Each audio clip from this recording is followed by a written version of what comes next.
Pemirsa, tidak hanya di Sumbawa, ibu rumah tangga di Lampung sebarkan berita bohong tentang penyebaran virus corona. Sementara itu sejumlah cara dilakukan pemerintah untuk menangkal penyebaran virus corona.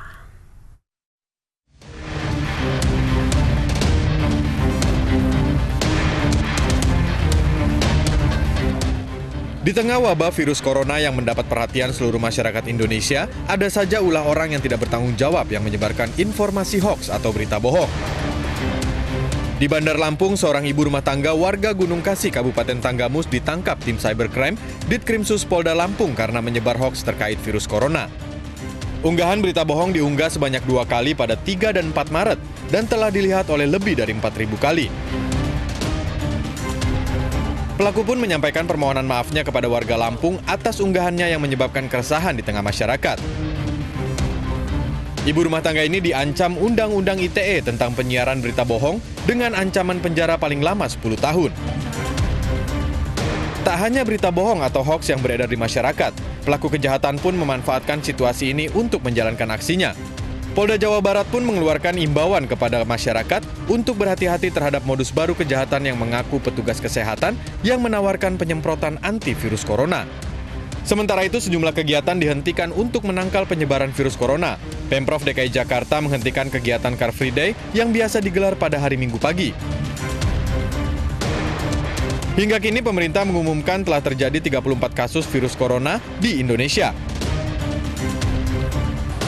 Satu pasien positif corona yang dirawat di Rumah Sakit Sanglah Denpasar, Bali meninggal dunia. Pasien adalah warga negara asing berjenis kelamin perempuan. Suami pasien yang juga WNA kini menjadi salah satu orang dalam pengawasan virus corona dan diisolasi di salah satu rumah sakit di Denpasar. Tim Liputan iNews melaporkan. Dan pemirsa, lantas apa langkah pihak kepolisian menangani penyebaran berita bohong tentang virus corona? Sudah ada Kombes Pol Zahwani Pandra Arsyad, Kabid Humas Polda Lampung. Kami juga berusaha menghubungi spesialis paru RSUP Persahabatan Erlina Burhan untuk mendapat informasi lebih detail tentang virus corona. Selamat sore, Pak Pandra. Selamat sore, Mbak Nisa dan seluruh pemirsa ini. Baik, ibu rumah tangga yang telah diciduk di Lampung karena menyebarkan hoax, apakah ini juga menjadi salah satu contoh agar warga lain ini berhati-hati dalam menyebarkan info terkait virus corona, Pak? Ya, betul sekali. Tadi dari Direktorat Reserse Kriminal Khusus Polda Lampung telah berhasil melakukan pemantauan dari media sosial, di mana ada satu akun yang dibuat oleh seorang ibu rumah tangga, ya atas nama inisial OER, berusia 28 tahun, yang dibuat pada tanggal 3 dan tanggal 4 Maret 2020, beberapa waktu yang lalu. Dan hasil penyelidikan yang kami lakukan dari pemantauan media sosial tersebut, itu dimasukkan di media sosial Facebook dengan tulisan ataupun caption yang bertuliskan "Awas, di Kabupaten Pringsewu, Kecamatan Pagelaran, ada yang kena coronavirus yang baru pulang dari Malaysia."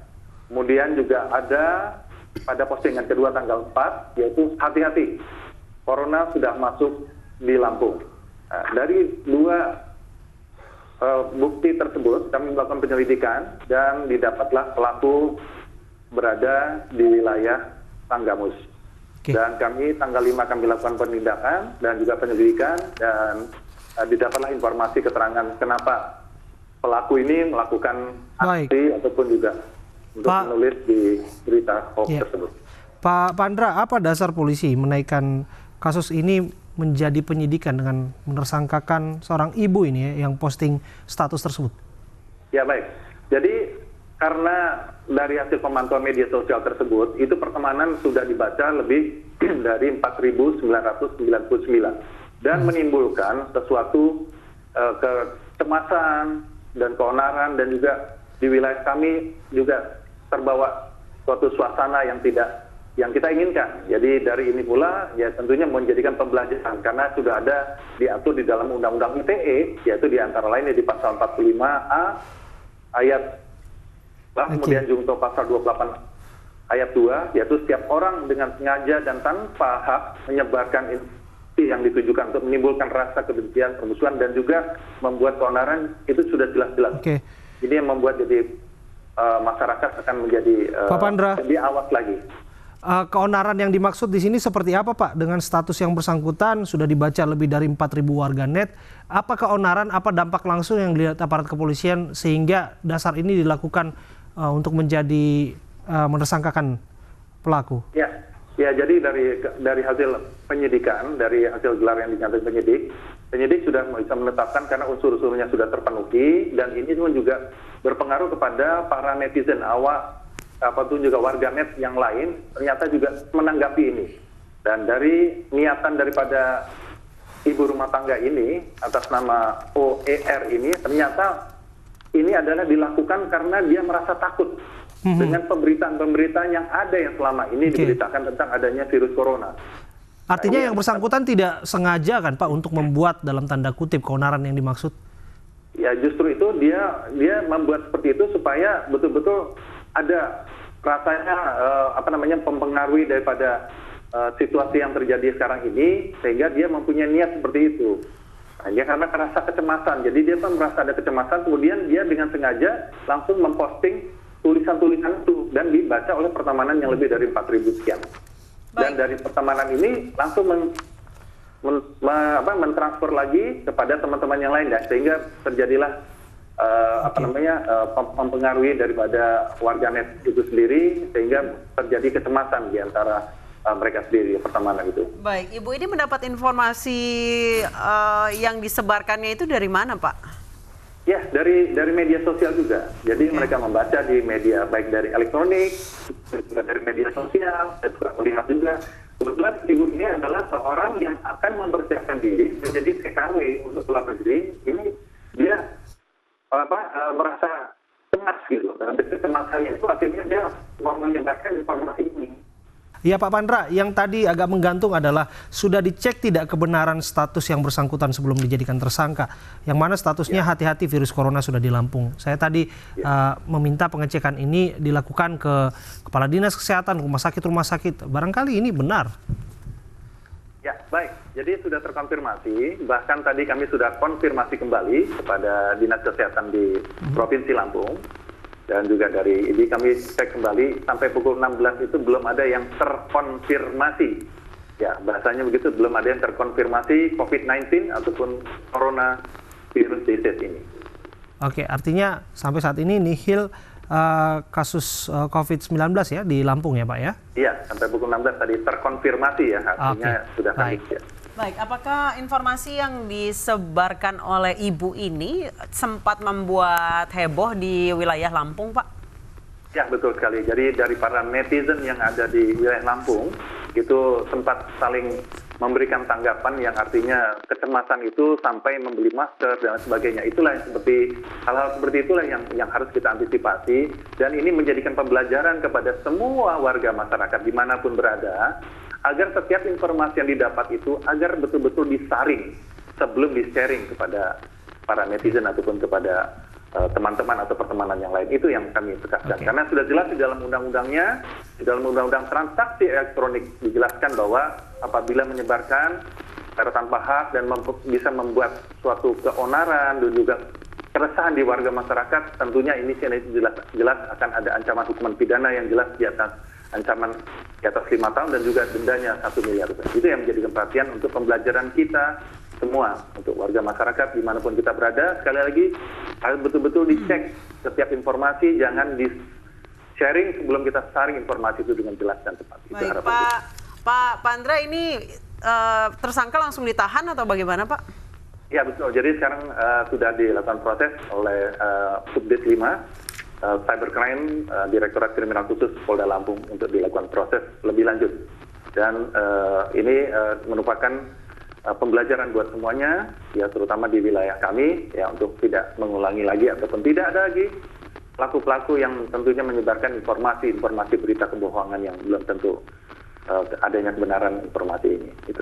Ya Pak, selain penyebaran hoax, terdapat juga modus baru yang berpura-pura menangani virus corona dengan menyemprot desinfektan, namun malah menjadi pencuri. Apakah sudah ditemukan modus ini di wilayah yurisdiksi Anda?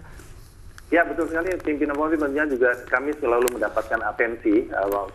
Artinya polisi tentunya di manapun berada, kami juga Bapak Kapolda Lampung, Irjen Polisi Dr. Purwadi Arianto selalu mengedepankan bagaimana kita harus lebih proaktif untuk membaca situasi dan setiap anggota Polri melihat apa potensi yang terjadi gangguan. Potensi gangguan, ambang gangguan jangan sampai menjadi gangguan. Dan dari juga kita melakukan kemitraan, yaitu partnership dan mencari problem solver. Dari informasi yang didapat ini, kami selalu mensosialisasikan kepada semua warga masyarakat. Apabila melihat ada petugas kesehatan yang tanpa identitas, apalagi tidak menggunakan seragam maupun surat perintah, tentunya secara berjenjang, laporkan kepada lingkungan setempat, yaitu RT atau RW setempat, dan juga laporkan kepada pihak kepolisian. Dan juga dari Dinas Kesehatan, tentunya selalu bermitra dengan kami semua, informasikan apabila ada tentunya sosialisasi ataupun apapun bentuknya, sehingga kita menjalin kemitraan untuk mencegah terhadap pandemi yang sekarang ini menjadi cukup serius, artinya menjadikan pemerintah yang cukup serius, yaitu kaitan dengan COVID-19 ini ataupun COVID-19 ini. Baik, Pak Pandra, sejauh ini seperti apa sih Pak kepanikan yang terjadi di Lampung akibat menyebarnya informasi-informasi hoax ini, Pak?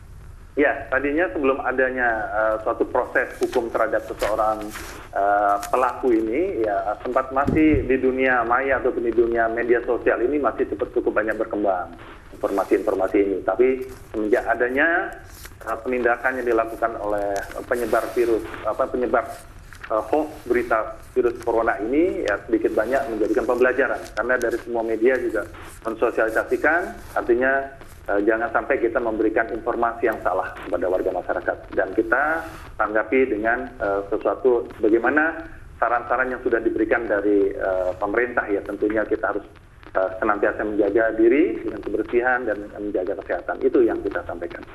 Ya, apakah polisi juga menyaring ataupun mengamati pesan berjaring atau pesan berantai, Pak, yang disampaikan mengenai virus corona? Karena banyak kekhawatiran masyarakat, tentu saja ini kerap kali ini menjadi kebiasaan masyarakat untuk menyampaikan informasi yang belum tentu ini diketahui kebenarannya. Betul. Ya, betul sekali, Bang Abraham Silaban. Artinya kita senantiasa, ya, artinya dengan patroli sosial media ini kami lakukan patroli media sosial ini selalu kita lakukan, ya, upaya-upaya preemptif maupun upaya-upaya preventif, ya, dan juga upaya represif. Preemptifnya tentu dari media sosial kita juga memberikan suatu himbauan-himbauan, ya, seperti tadi, agar benar-benar informasi itu harus disaring sebelum di-sharing kepada pertemanan yang lain, dan juga kita melakukan upaya preventif. Nah, namun apabila masih ditemukan suatu kejadian-kejadian yang tadi dengan sengaja mengirimkan menyebarkan informasi yang bersifat belum tentu kebenarannya, tentu kami akan melakukan penindakan. Ya, itulah 3 tahapan tadi yang senantiasa kami lakukan untuk melakukan bagaimana memelihara keamanan ketertiban warga masyarakat supaya tenang dalam menghadapi segala sesuatunya. Baik, informasi yang diunggah oleh tersangka ini dia dapat dari mana, Pak? Dari grup WhatsApp atau dari sosial media juga ya teruskan atau bagaimana? Ya, ini menurut pengakuan daripada tersangka dari OER ini yang berusia 29 tahun, seorang pekerja di rumah tangga ini, dia dapatkan dari semua media, baik dari media yaitu elektronik, dia menonton di televisi, kemudian juga dari media sosial yang tadi sudah kami jelaskan bahwa pertemanannya sudah mencapai hampir 5.000, dan juga dari media-media yang lain. Jadi dia terbawa kepada alam pikirannya seolah-olah menjadi cemas. Nah, kecemasannya itu akhirnya dia tuangkan di dalam menulis di media sosial ini. Ini jadi ini bukan forwardan dari WhatsApp group ataupun dari Facebook, tapi dia yang memproduksi sendiri. Iya, betul informasi sekali. ini. Iya, betul. Jadi dia yang menulis sendiri. Ya, inilah contohnya seperti ini. Jadi dia langsung menulis sendiri, dan itu sudah kita lihat dan sudah berkali-kali dia tulis seperti ini. Jadi dia berupaya apabila sudah ada yang menanggapi di media sosial itu, dia langsung menulis kembali. Ini kami pantau hampir lebih dari 48 jam atau lebih dari 2 hari, tanggal 3 dan tanggal 4 seperti ini kira-kira. Oke, di balik ini semua apa tujuannya? Jika kemudian ini terkesan direncanakan dan dilakukan berkali-kali, Pak? Iya, ya itu tadi yang saya katakan tadi, dia rasanya sengaja karena rasa kecemasannya itu dia tuangkan di dalam suatu tulisan yang ingin dia sebarkan supaya semua orang tahu gitu bahwa dia anggapnya benar-benar ada, ya, artinya yang terkonfirmasi adanya virus corona ya, di wilayah Lampung ini, yang ketakutan itu yang dia tuangkan seperti itu. Jadi dia memproduksi sendiri hoaxnya, dia dapat dari mana Pak kalau misalnya sudah masuk Kabupaten Pringsewu dan lain sebagainya? Ya, karena kebetulan yang bersangkutan tinggalnya di wilayahnya di dekat itu juga. Jadi dia memang selalu, dia tinggal memang di daerah Pringsewu dan Tanggamus itu di berdekatan. Jadi dia mendapatkan informasi itu seolah-olah ada, dia memberitahukan bahwa seolah-olah ada virus itu di wilayah dia sendiri. Gitu. Oke. Baik, terima kasih informasi Anda. AKBP Zahwani Pandra, Kabid Humas Polda Lampung sudah berbincang bersama kami.